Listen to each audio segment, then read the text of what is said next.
welcome back everyone to Partnerships on Purpose. As always, we have lots of conversations. Anne Marie and I talk almost all day, every day about partnerships. And one thing that's come up recently is about reaching out to the top partners. I think every single person who has partnerships inside of their business thinks about how can I reach the big dogs? Like, how can I get all the way up there? How can I get Tony Robbins to promote me, or Mel Robbins to promote me, or Amy Porterfield to promote me? All these people are really important in our industry, in our world. But if you sit back for a second, I bet you can think of your top partner that you would love to have promote you.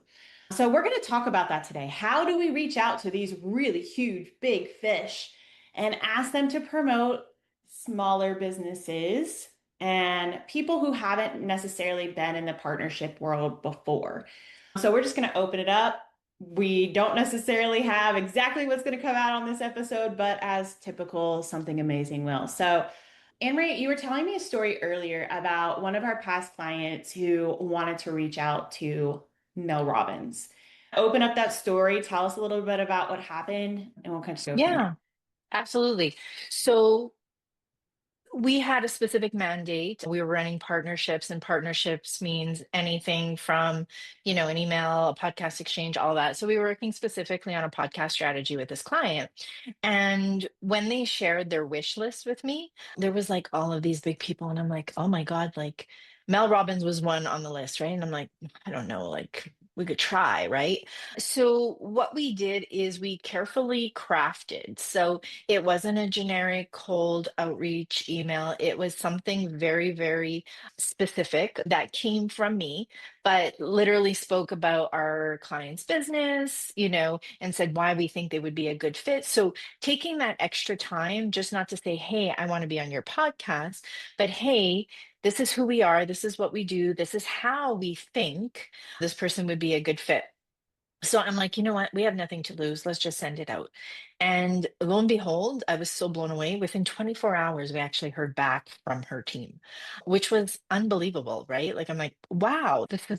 It's amazing. And it was an eye opener to say, if you want and you really, one of your goals is to partner with one of these top people in your industry, and whoever they may be. We talked about the three top in our industry, but it could be whoever it is. Like you said, Marie, identify who your top partners are and reach out to them, but be very, very strategic, very mindful, very like customize your outreach to them so that they know that this is just not like, hey, you're throwing out, sending out 100 emails and you'll see whatever sticks to the wall, right? So yeah, I was pretty impressed. But I think if you do that, you'll be surprised. Yeah, I love it. And you said something really important in there. You're like, you have nothing to lose, You have right? nothing to You lose. have Yeah. nothing to lose. We get people all the time that will get wrapped in like, what's the deal? What's going to happen? How do I set it up? How do Yeah. I promote them back? Like they get wrapped up in the deal before they Yeah. even know if this person is interested or anything else. Your best step, if you've identified that top partner, is just to, like Anne-Marie said, craft a very intentional outreach. And Mm, maybe we can talk about that in just a second, because I think it's important that we give specific examples and how we craft those because it mhm, does take a little extra time, and let's talk about it.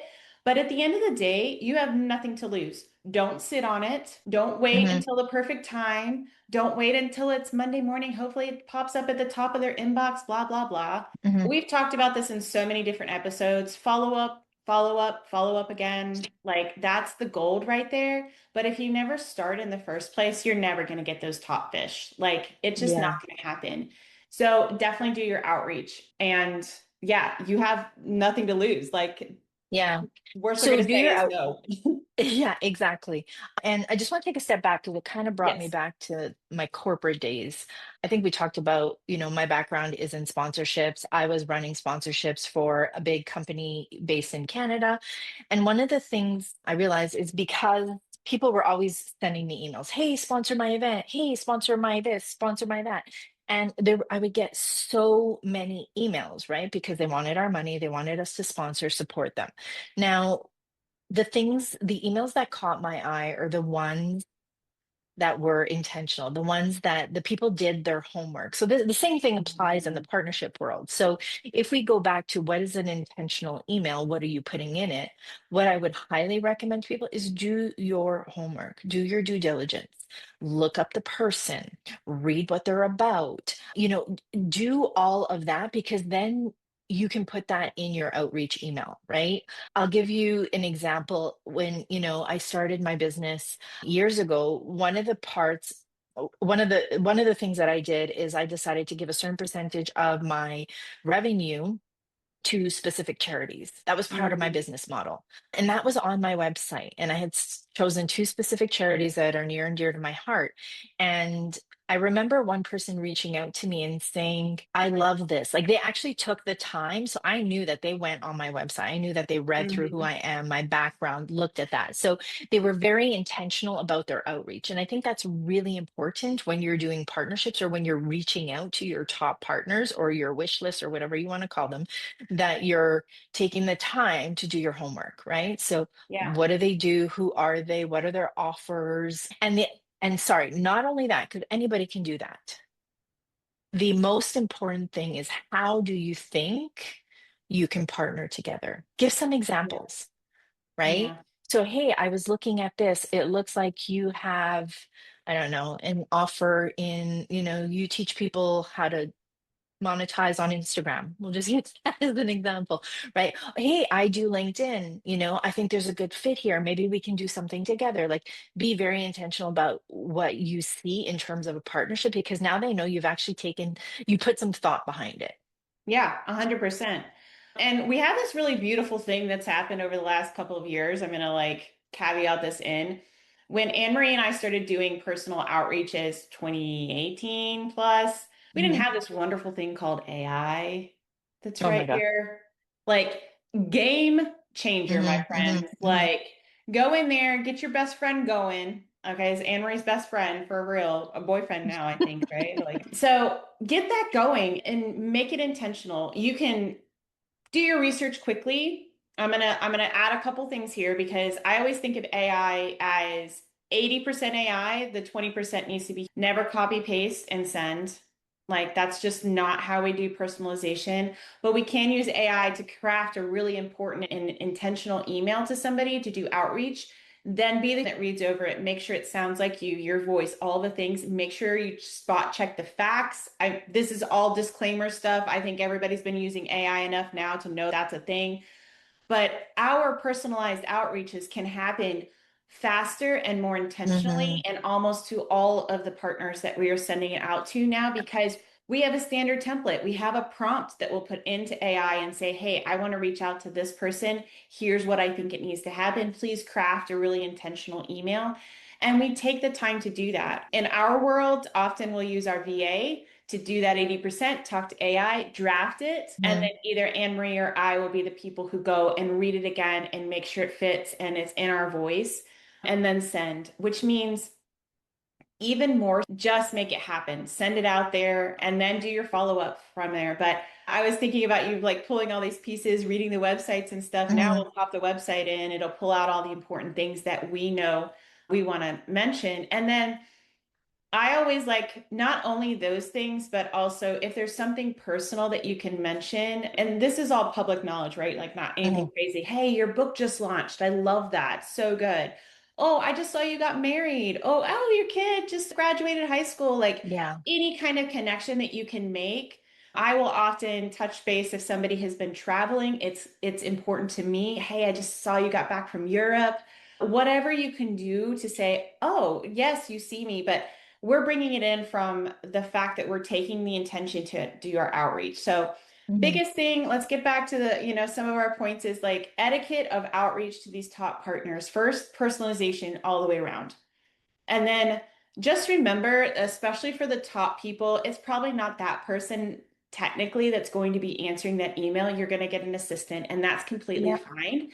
I think Anne Marie and I lean to mentioning the assistant as much as we can. So if we're going to outreach to Mel, but then Susie emails us back because she's the assistant, we're going to say, hey, Susie, so good to see you. And now we're going to start talking to that assistant on behalf Hmm. of the partnership Hmm. because what we're doing now is we have our foot in the door, right? We have a little in and we want Susie to really like us. So we're going to start talking to her. Hey, thank you so much for taking the time to replying. I know your day's super busy. This is important to me. We would love to have Mel on this podcast. Here's how we think it'll fit. Any other information you need from us?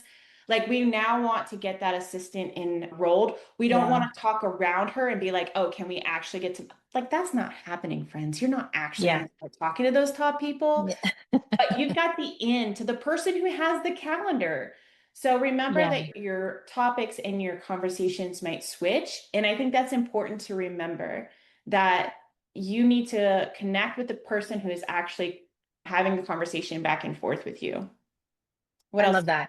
And so I'm going to give an example because I'm just going to build on what you just said. So you always want to, whoever it is you're talking to, and in some cases, it may be business owner to business owner. And I'll give you an example of what happened. I had somebody who connected with me on LinkedIn. We both live in Canada. She has an amazing business based out of Eastern Canada. She knows that I'm part of the events world. So she's like, hey, I noticed that you're on the board of the event association. Any chance you have any connections? Can we meet up? So I didn't have a chance to meet with her, but I did look over her stuff and I was like, okay, this is a cool outreach. I always love to connect with my fellow Canadians because most of the time I'm talking to everybody else around the world. And what I did is it was really easy for me just to say, yeah, sure, I'll make some connections for you, right? Mhm. And I sent out like maybe 3, 4 emails just connecting her with some people in the industry. And she was so happy and appreciative. And this wasn't her assistant, it was her. I know it was coming from her. And she asked me for my address, and I didn't think anything of it. And I said, oh, that's amazing. And then literally 2 weeks ago, I get this package in the mail, and I'm like, what is this? Right? I'm like, I didn't order anything. And she sent me a gift. So this is her, yeah, list your goals journal. And I thought it was so sweet because there was nothing. And, she just wrote in the book, Dear Anne Marie, I appreciate you. So I thought that was really amazing. And sometimes, we talked about outreach, but we also talked about nurturing that relationship, right? And how do you do that? And you can do that in a variety of different ways. Sometimes it's just like you said, it's about making it personal, like, hey, I noticed you're on vacation, or hey, I don't know, Merry Christmas, Happy Hanukkah, whatever, you know what I mean? Right. Like just those little messages. We have a client that we have been working with for years, and I remember a couple of years ago, he said to me, he goes, can you get me, like, we have our list of top partners that we always go back to and nurture. And he said, can you get me all of their addresses? He goes, I want to send them a gift. And I said, oh my God, that is like, that's crazy. That's so sweet. That's like, because Mhm. nobody does that. But that's for him, his top partners mean, like, they mean the world to him, right? And he wants to make sure that he nurtures those relationships. And everybody will do it in a different way. But I thought that was really cool. And I'm just going to say to everybody, like if you know who your top people are, nurture them, in whichever Yeah. way that you want. Well, and it's been a big trend, I think, over the last couple of years where people will send boxes, thank you boxes, Mhm. yeah, welcome boxes, anything like that. I know I've been a new affiliate into a program before and I get a box in and it's just like it had Mhm. like a little plant or a little like candle or something. Not necessarily Yeah. personalized to me, but it was I think everybody wants to feel seen and heard. And if you Yeah. have the ability to do that, it doesn't have to be a box, it doesn't have to be a book. Even if you just had some thank you notes that were on your desk and you write that out and you send it out, like it's Hmm. huge. I know we Hmm. have, I think we have it. Anyway, I was thinking about send out cards, which is a pretty decent sized business Hmm. if you haven't been there. We're not affiliates or anything crazy like that, but we know of that service and we've looked at it several times for our own partners as just to say, hey, can you send this out? And it's huge. And it does Hmm. a couple things. Not only we're talking about the etiquette of outreach and like how to make that personalized and some things you can do, but it also is all about staying top of mind. Somebody's going to remember the feeling of opening Hmm. mail. They're going to remember Hmm. the feeling of seeing their name in their mailbox or getting a package and then saying, "Oh my gosh, Marie and Anne Marie thought about me." Hmm. And Hmm. even if it's just to say thank you, What that does is we're creating, I think about this as relationship capital, right? We talk about relationship capital. I don't know if we've done an episode on that before, but No. it's just the bank it's the bank of relationship. I don't know how else to say it, but the way that we think about it is we always want to push into the bank, right? We want to Hmm. deposit as much as we can. Hey, I was thinking about here. Here's an introduction. This is how we do it. Everybody can do it differently, but here's an introduction or top of mind. Yesterday is another good example. We were in our mastermind community talking to our members one on one, and an intro came up. Somebody said, "Hey, do you know this specific partner?" I was like, "I haven't talked to her in years. I thought I had her, but I don't." And I just did an outreach on LinkedIn in the moment, just said, "Hey, your name popped up. Thought I would see how you're doing." Very super Yeah. easy. Seconds later, she messages back, "Oh my gosh, you were on my podcast so many years ago. It's so great to see you. How's everything going?" Now, what we've done is I am going to ask this person who I haven't talked to for in years to connect with a member of mine because I want them to start doing partnerships. But I first Mhm. into the relationship. Hey, how are you doing? How are your kids? I know she's got like 8 grandkids or something. I'm going to Hmm. push into that bank a little bit before I take a little deposit out of like, hey, I have got somebody who you really want to meet. Can you connect with them? So we push into this relationship capital because we can't just keep taking. And we do this in multiple different ways, ask and give, anything else, but there's just so many things that come into that. And when we're sending gifts or we're staying top of mind, it's that relationship capital that we know we're going to do, we're going to have to pull from eventually. We have somebody in our JV Powerhouse is really good at this. We should have her on as a podcast guest too. Like she lives and breathes in relationship capital because she asks for big asks, but Hmm. she'll send you all kinds of gifts, all kinds of intros, all kinds of whatever. We try to mimic that as much as possible because we really love it. So I hope that's helpful for everyone. Anything else you want to add before we finish up? No, I just wrote down relationship capital because I think we need to do an episode on Of that. course we do. We have so many things to do. Okay, so quick recap for everyone. First thing is you have nothing to lose to reach out to Mhm. those top partners. Take 10 minutes, look around your industry. Who are the top people that you would love to partner with? And that could be Mhm. a podcast swap. That could be like, hey, I would love for to be a feature on your Instagram page, whatever they're doing, whatever you want, make that list. Then take the time. What? Okay, sorry. Wait, So I'll as you were just saying that, because we actually do this with our clients, and I don't know why I didn't mention it before. So there's going to be, so there's going to be your top partners, right? And then there's going to be your wish list. And I think yeah, people can go from your wish list into your top partner list. So yeah. have that wish list, right? If you have Tony Robbins, Mel Robbins, I'm like, oh my God, am I saying this wrong? No, no, you're good. Two But different if people. they, yeah, exactly. But if they are on your wish list and you want them to eventually be one of your top partners, like, so just make sure that you have that wish list. I think that's important. Yeah. So the Sorry. people that you want to connect with, those are your wish list people. The people you haven't Yeah. partnered with what yet, they might not know who you are. You're doing the semi-warm. If you do it right, it's a semi-warm out. But anyway, take the time to create a really amazing outreach email. I would say, we've said this in multiple different places, email's one way, do a secondary something, do a LinkedIn message, do a Mhm. Facebook check-in, comment on their post, whatever you can Yeah. do to get top of mind. And then make that intention when you start talking to that person to say, "Oh, I'm so thankful that you gave me the time. Can I send you a gift or something?"